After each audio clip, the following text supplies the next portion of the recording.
Good morning students. Today we will continue chapter 2nd of civics for class 10th and chapter name is federalism.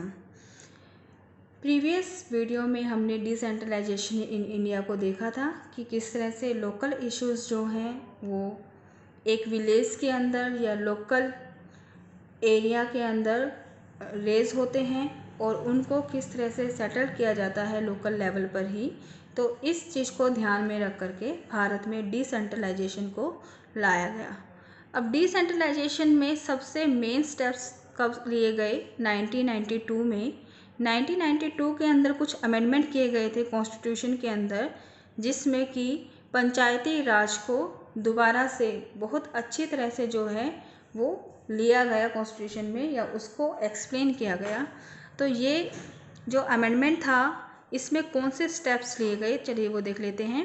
Major steps taken towards decentralisation in 1992। 1992 में विकेंद्रीकरण की ओर जो मुख्य कदम उठाए गए या लिए गए वो निम्नलिखित थे। It was made constitutionally mandatory to hold election regularly. तो एक बात जो सबसे पहले ली गई वो ये थी, संविधान में इस बात को अब लिखा गया या बिल्कुल मेंशन किया गया कि इलेक्शन जो होंगे वो रेगुलर इंटरवल पे होंगे। पहले क्या होता था, देखिए पहले पंचायत के बारे में ज़्यादा एक्सप्लेन नहीं किया गया था हमारे कॉन्स्टिट्यूशन में। सिर्फ एक आउटलाइन दी गई थी कि पंचायती राज जो है वो हर एक स्टेट में होगा, ठीक है। कैसे होगा, किस तरह से उसका फॉर्मेशन किया जाएगा, क्या उसकी फॉर्म होगी, इसके बारे में कुछ ज़्यादा नहीं बताया गया था।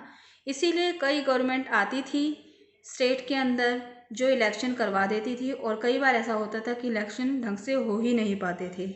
1992 से पहले की बात है ये सीट। तो इसमें क्या किया गया, इसमें सबसे पहले तो यही बात रखी गई, ये मेंशन कर दिया गया संविधान के अंदर कि इलेक्शन जो होंगे वो रेगुलर बेसिस पर होंगे। ऐसा नहीं है कि 1 साल हो रहे हैं फिर 2 साल तक नहीं हुए, फिर कोई गवर्नमेंट आती है जिसे लगता है कि हाँ पंचायती राज आना चाहिए और वो इलेक्शन करवा देती है। ऐसा कुछ भी नहीं था। इलेक्शन जो है वो रेगुलरी बेसिस पर अब होंगे। और seats are reserve for ST, SC and OBC। Seats को रिजर्व किया जाएगा शेड्यूल ट्राइब्स के लिए, शेड्यूल कास्ट के लिए और अदर बैकवर्ड क्लासेस के लिए। At least 1/3 of all position are reserve for women. कम से कम 1/3 सीट को वुमेन्स के लिए, औरतों के लिए रिजर्व किया जाएगा। And independent state election commission has been created in each state to conduct panchayat and municipal election.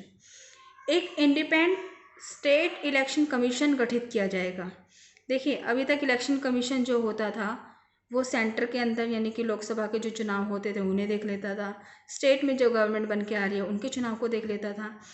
तो पंचायती राज के अंदर जब चुनाव होते थे तो वो कितने सही हैं, कितने फेयर हैं, इनका नहीं पता चल पाता था।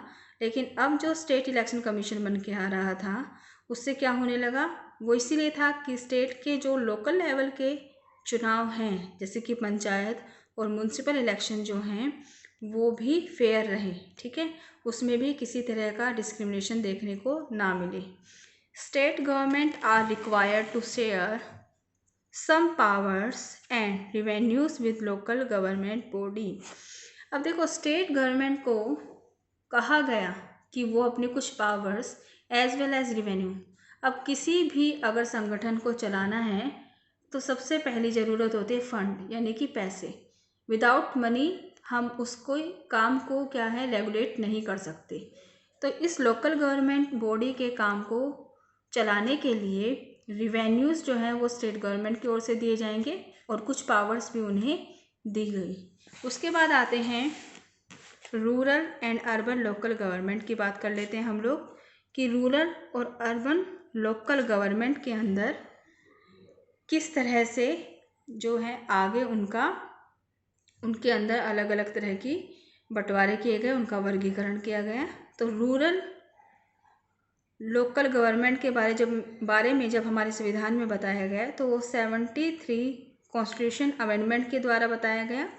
और अर्बन के अंदर जो अमेंडमेंट किए गए अर्बन लोकल गवर्नमेंट की बॉडीज़ के अंदर जो बताया गया या जो भी उसके अंदर अमेंडमेंट किए गए वो 74 कॉन्स्टिट्यूशन अमेंडमेंट के द्वारा किए गए। चलिए तो देखते हैं रूरल लोकल गवर्नमेंट, इसको हम पंचायती राज भी बोल सकते हैं। जब एक विलेज को ले लीजिए और या फिर ग्रुप ऑफ स्मॉल विलेज या फिर छोटे छोटे गांव का जो समूह होता है उसे ले लीजिए। देखिए कई बार क्या होता है कि विलेज बहुत ही छोटे होते हैं, तो ऐसी अवस्था में कुछ दूसरे विलेजेस को भी उसके साथ ऐड कर लिया जाता है। ठीक है, तो जब उन्हें कंबाइन कर लिया जाता है और मर्ज कर लिया जाता है तो उससे क्या बनते हैं, उससे ग्राम पंचायत बनती हैं। ठीक है, तो उससे क्या बनेगी, ग्राम पंचायत बनेगी। Gram panchayat is directly elected by adult population and also known as gram sabha. तो जो ये ग्राम पंचायत थी वो डायरेक्टली जो है वो अडल्ट पॉपुलेशन के द्वारा चुनी जाती थी और इस अडल्ट पॉपुलेशन को ग्राम सभा कहा जाता है। यानी कि ग्राम सभा कौन हो गई, सबसे छोटी इकाई, सबसे स्मॉल यूनिट हो जाती है पंचायती राज की, क्योंकि इसमें सारी की सारी अडल्ट पॉपुलेशन आती है। अडल्ट पॉपुलेशन यानी कि हमारे में वोटिंग राइट्स जो है वो 18 ईयर्स अबव को दिया जाता है, यानी कि 18 साल और उससे ऊपर के जो भी पीपल होते हैं उन्हें इसमें रखा जाता है, अडल्ट पॉपुलेशन में रखा जाता है। ठीक है, तो अडल्ट पॉपुलेशन जो है उसे ग्राम सभा कहा जाता है और ग्राम सभा जो है ग्राम पंचायत को चुनने का काम करती है। President of gram panchayat is known as sarpanch. अब ग्राम पंचायत का प्रेसिडेंट को हम क्या बोलते हैं, सरपंच बोलते हैं। ठीक है,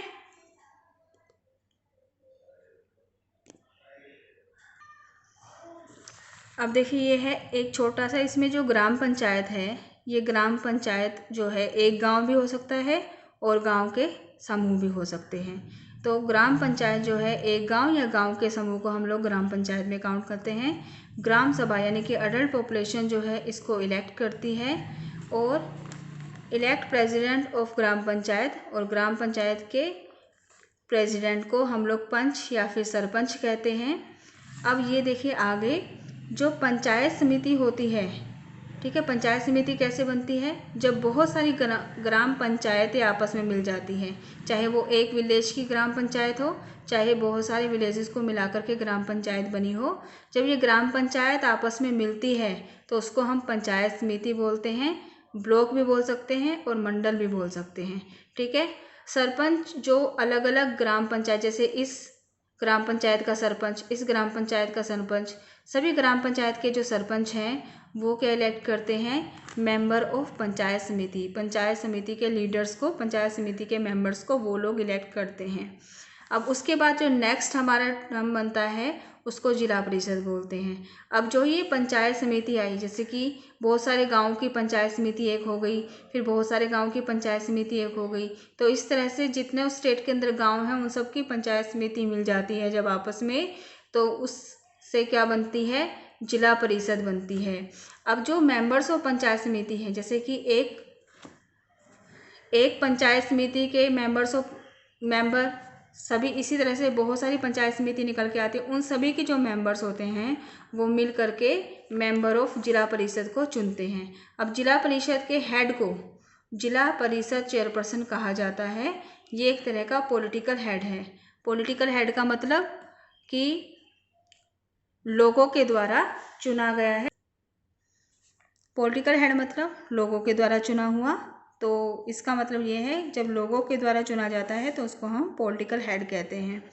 एमपीज़ और एमएलए, अगर उस डिस्ट्रिक्ट के एमपीज़ और एमएलएज भी हैं तो वो भी आकर के जिला परिषद की मीटिंग में बैठते हैं, ताकि बड़े बड़े डिसीजन जो हैं उन्हें भी पता चले और वो भी अपना योगदान जो है वो ज़िले के विकास के लिए दे सके। अब जो बिग सिटीज़ होती हैं, बिग सिटीज़ के अंदर चलते हैं म्युनिसिपल कॉरपोरेशन। म्युनिसिपल कॉरपोरेशन के हेड को मेयर बोलते हैं। ठीक है, आपने देखा होगा कि हर एक गली का एक वार्ड बना दिया जाता है इलेक्शन के दौरान, और उस वार्ड से जो पार्टी के, जो अलग अलग पार्टी के जो कैंडिडेट्स खड़े होते हैं, जो उसमें से जीतता है वो निगम पार्षद बनता है अपने वार्ड का, और निगम पार्षद जिस पार्टी के ज़्यादा बनते हैं उस पार्टी का ही एक मेयर जो है वो चुन लिया जाता है। ठीक है। टाउन्स में क्या होती है, म्यूनसिपैलिटीज़ होती है और जो हेड होते हैं उसे म्यूनसिपल चेयरपर्सन कहते हैं। तो यहाँ पर हमारा पूरा का पूरा चैप्टर जो है उसका एंड हो रहा है। अब इसके क्वेश्चन आंसर देख लेते हैं। ये इसके क्वेश्चन हैं। What is federalism, features of federalism और dual objective of federalism. First question, type of federalism के टाइप्स बताने हैं। इसमें हम स्पेसिफिक भी पूछ सकते हैं, कमिंग टुगेदर फेडरलिज्म और होल्डिंग टुगेदर फेडरलिज्म। ठीक है। नेक्स्ट है, what makes India a federal country. कौन सी चीज़ इंडिया को एक फेडरल कंट्री बनाते हैं। Is India a federal country, क्या इंडिया एक फेडरल कंट्री है। इसमें हमें डिफाइन करना है यूनियन लिस्ट को, स्टेट लिस्ट को, कंकरेंट लिस्ट को और रेजिडेंसी लिस्ट को। नेक्स्ट क्वेश्चन होता है, how federalism is practised in India. इसमें आपको तीनों ही आंसर लिखने हैं। लिंग्विस्टिक स्टेट के बारे में बताना है, लैंग्वेज पॉलिसी के बारे में बताना है और सेंटर और स्टेट रिलेशंस के बारे में भी बताना है। और इसमें स्पेसिफिक भी पूछा जा सकता है, अलग अलग भी एक एक के बारे में पूछा जा सकता है। नेक्स्ट है, what do you understand by decentralisation. Decentralisation से आप क्या समझते हैं। Next, what steps were taken in 1992 towards decentralisation. और इसमें आपको डिफाइन करना है रूरल लोकल गवर्नमेंट को और अर्बन लोकल गवर्नमेंट को। तो यहाँ पर आपके क्वेश्चन जो है इस चैप्टर के ख़त्म हो जाते हैं। अब हम नेक्स्ट ज्योग्राफी का अपना फर्स्ट चैप्टर करेंगे, रिसोर्सेज एंड डेवलपमेंट। थैंक्स।